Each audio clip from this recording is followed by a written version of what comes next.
11:41, estamos llegando al final del programa, pero hoy es jueves y no nos podemos ir sin nuestra columna económica, así que por eso estamos en comunicación ya con Alejandro Otero. Hola Alejandro, ¿cómo andás? Muy bien, Gaby, ¿cómo estás vos? Buen día. Bien, todavía bien, hasta que me digas de qué vamos a hablar hoy y ya empiezo a preocuparme.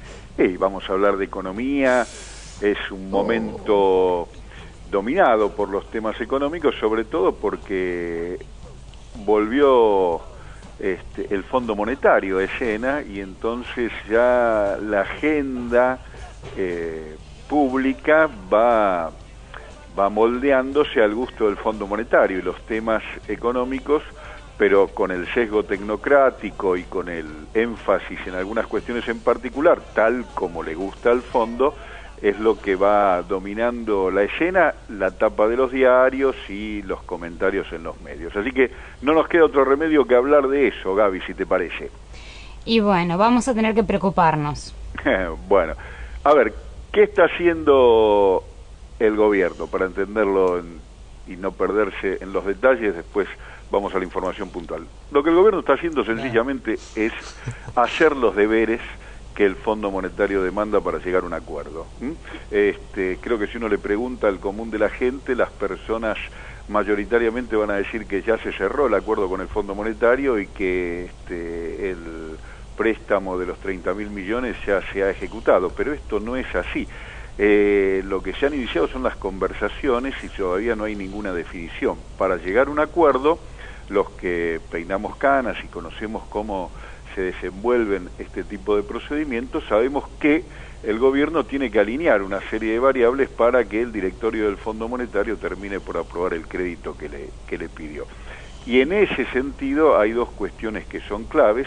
Una es el tipo de cambio, el valor del dólar en relación al peso, y la otra es el déficit fiscal. Y justamente son estas dos cuestiones las que dominan las conversaciones y las noticias económicas en estos días. Así que el gobierno por un lado está haciendo los deberes y por otro lado está tratando de ganar tiempo desactivando la bomba de endeudamiento que generó en torno a las LEBACs. Y en uno y otro sentido van las tres medidas más comentadas en estos días. Por un lado, con esta cuestión de ganar tiempo y desarmar la bomba de las LEBACs, silenciosamente o no tanto, el Banco Central le está ofreciendo a los tenedores de LEBACs títulos, otro título, otra LEBAC, a través de un procedimiento que llama swap, pero no es más que una reestructuración de deuda de más largo plazo. ¿Qué es lo que está buscando en concreto? Está buscando que esto que desactivó el martes pasado y que fue tan comentado en torno al vencimiento de las LEBACs y que, como dijimos ya en la columna anterior, se va a repetir un martes a mediados de junio, no tenga el peso que tuvo, y para esto lo que busca es que esos vencimientos de aquel martes, que creo que es 19 de junio, de mediados de junio, tengan un volumen menor al que tendrían si no suceden estos intercambios. Por lo tanto, está tratando de tentar, de seducir a los tenedores de LEBAC que se cambien de estos vencimientos a vencimientos de más largo plazo. Claro que para que hagan eso, los tenedores de LEBAC van a tener que recibir algún incentivo, algún premio. Imagínate vos, Gaby, que el premio va a tener que ser muy interesante, porque esos vencimientos del martes están a una tasa del 40%. Yo hoy decía, yo quiero que empecemos a discutir paritarias al ritmo de las LEBACs. Claro, paritarias con un 40%. Muy otra cosa, ¿no? El techo de las paritarias está en el 15% y acá se le ofrece a los tenedores de bono un premio que todo hace pensar que para que resulte atractivo va a ser superior al 40%, porque si han prestado al 40%, ¿por qué van a aceptar una tasa menor? De ninguna manera, y además ese vencimiento es seguro esa tasa.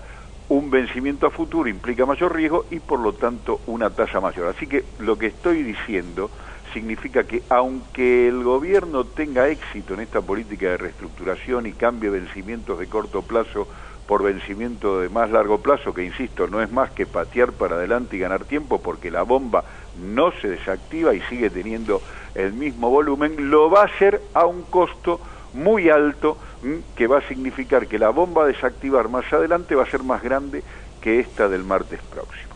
Y por otro lado, está tendiendo, como decíamos, a esta cuestión del tipo de cambio, dejándolo flotar, y entonces levemente el dólar va encontrando un techo por encima ya de los 25 pesos por unidad de dólar, y mostrando acciones en torno a la reducción del déficit fiscal, tanto por el lado del gasto como por el lado de los ingresos. Por el lado del gasto, el nuevo ministro coordinador, que busca unificar el direccionamiento de la política económica, le ha pedido a todos los ministros y le ha dado un plazo de 2 semanas para que presenten sus programas de ajuste en torno al gasto. Habrá que esperar unos días más para saber de qué van estas medidas de ajuste que están elaborando los ministerios, y por el otro lado se comienza a hablar de dar marcha atrás con algunas medidas que fueron de las más promocionadas por este gobierno en torno a la política fiscal, en particular lo que tuvo que ver con la reducción de las retenciones a la soja, que sigue su rumbo como si nada estuviera sucediendo en el país, y la eliminación que se hizo a todo el resto de los productos exportables de la Argentina, la minería, el trigo, el maíz, y demás. Claro que esta medida de volver a reinstalar las retenciones, por supuesto, pone al campo más que en alerta y lo hace volver a poner el grito en el cielo, porque significa disminuir la rentabilidad del sector, que esgrime en este caso los efectos devastadores de la sequía, que hace pensar que va a impactar fuertemente en la próxima cosecha. Así que habrá que ver en relación al déficit qué sucede con las medidas propuestas en torno al gasto y con la eventual reimplantación de las retenciones. Por último, Gaby, la noticia que salió ayer no hace más que confirmar las cuestiones que venimos advirtiendo desde hace un tiempo en torno a la política de apertura y liberalización del comercio exterior que está llevando el gobierno. Se conoció el dato del saldo de la balanza comercial, es decir, la que mide la diferencia entre exportaciones e importaciones, para el primer cuatrimestre de este año, enero-abril, acumula un rojo de 3.420 millones. Esto quiere decir que las importaciones, que siguen creciendo a un ritmo muy superior al de las exportaciones, están generando un desbalance de esta cifra millonaria, y todo hace pensar que nada va a revertirse de acá a fin de año, y por lo tanto el rojo a fin de año va a alcanzar los 10.000 millones de dólares. ¿Qué, Gaby, sabés cómo se financia eso? ¿Cómo se financia ese exceso de importaciones sobre las exportaciones? ¿De qué manera van a conseguirse los dólares que hacen falta para financiar ese flujo de bienes? Yo creo que es una palabra, 5 letras. Deuda. Deuda, exactamente. Más deuda en dólares. Y entonces volvemos al principio de la conversación, la bola del endeudamiento sigue creciendo. Un detalle, alguien podría decir, bueno, pero las importaciones crecen porque está creciendo el nivel de actividad, porque hay mayor nivel de inversión, porque las empresas están comprando más maquinaria, más tecnología. Hay que ser iluso. Nada demasiado. Que ver. Basta con mirar los datos, Gabriela. Los rubros que crecen y que lideran el incremento de las importaciones son bienes finales de consumo, es decir, artículos terminados que se incorporan a la plaza y que, además de generar este rojo en las cuentas externas que alienta el endeudamiento, en términos domésticos significa el desplazamiento de la producción local por la importada, un fenómeno que viene levantando las quejas de las pequeñas y medianas empresas desde hace tiempo y ahora los números reflejan con absoluta contundencia. Entonces, Gaby, como te decía al principio de la columna, vuelven los temas que son los dominantes siempre que el Fondo Monetario aparece en escena: tipo de cambio, déficit fiscal, reducción del gasto público, apertura importadora, todas cuestiones que dominan la agenda pública y hacen que todos hablemos de esto. ¿Y sabés qué pasa? No. Mientras todos hablamos de esto, de las cosas importantes que le cambian para bien la vida a la gente, porque estas cosas también se la cambian: el tipo de cambio, la apertura importadora, la reducción del gasto público, pero se las cambian para mal, Las cuestiones importantes que le cambian la vida a la gente para bien, como el empleo, la producción, el crecimiento, el consumo y el salario, van desapareciendo. de eso, tal cual, como decía aquel título de la película de, creo que era María Elisa Bember, de eso no se habla. Sí, no se habla porque van desapareciendo. Ahora tenemos que hablar de nivel de desempleo, aumento del nivel de desempleo, de la baja del consumo. Tenemos que hablar de eso, o sea, siempre en negativo, porque claro, como no crece el consumo porque no crecen los salarios, no se puede volver a reactivar el sistema productivo nacional. Y encima tenemos, como vos decías recién, el problema de que tenemos una apertura a las importaciones impresionantes que nos está dejando en déficit y por eso volvemos a tomar más deuda. No se habla porque si hablamos es incluso hasta para deprimirnos más. Sí, no es cuestión de deprimirse, es cuestión de tomar conciencia y tener claridad respecto de que por este rumbo la vida de la gente, de la mayoría de la gente, por supuesto, y algunos que se benefician con esto, pero constituyen una minoría privilegiada, por este rumbo la mayoría de la gente no va a mejorar su nivel de vida. Todo lo contrario, este camino lleva a un empobrecimiento sistemático que podrá ser más pausado o menos pausado, pero ya se ha visto a lo largo de estos 2 años, no hay nada que esperar en términos de mejoría para la gente. La discusión sobre si esto es gradual o shock es realmente una pavada, porque el sentido y el impacto de estas políticas es sistemático y contundente en contra de la calidad de vida de las mayorías. Ale, entonces, ante el panorama que vos nos estás dando, se cae la teoría de algunos ciudadanos que dicen, bueno, pero esto se va a acomodar.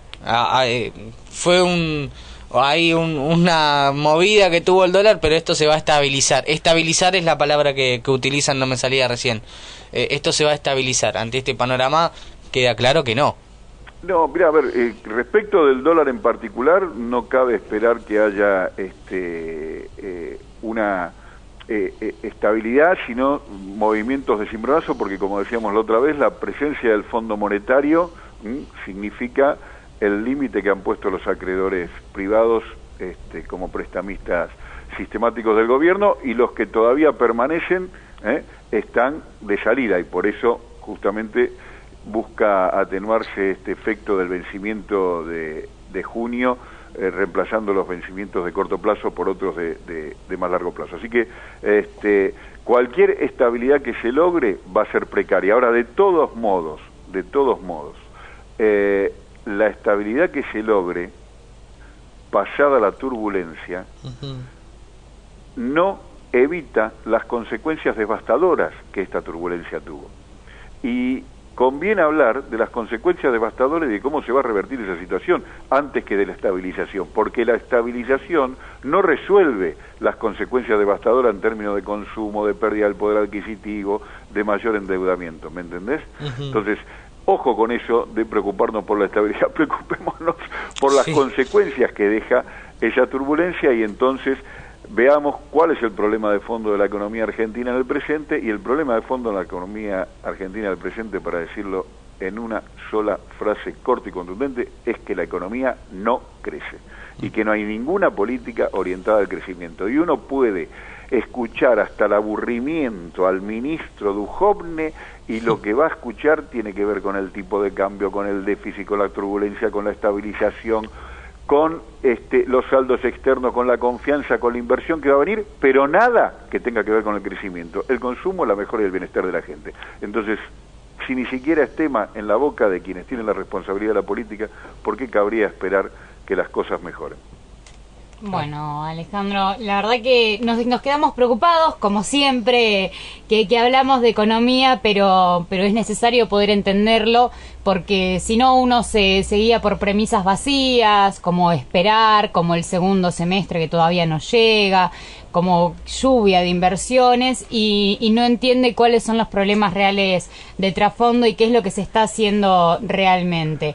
Así que... Felizmente, Gaby, la gente, está tomando una actitud más activa, proactiva, más participativa, ¿no? Hemos tenido ayer la marcha de los docentes, mañana hay otra movilización muy importante, en fin, los distintos sectores se van movilizando porque ya este discurso, este relato acerca de que los sacrificios del presente son necesarios para lograr un futuro venturoso, están deshilachándose, ¿verdad? Y la gente se cansa de esperar porque la esperanza es lo último que se pierde, pero se pierde. Claro. Exactamente. Bueno, muchas gracias, Alejandro. A ustedes, hasta la próxima. Abrazo. Un saludo enorme. Estábamos recién en comunicación con Alejandro Otero, nuestro columnista económico.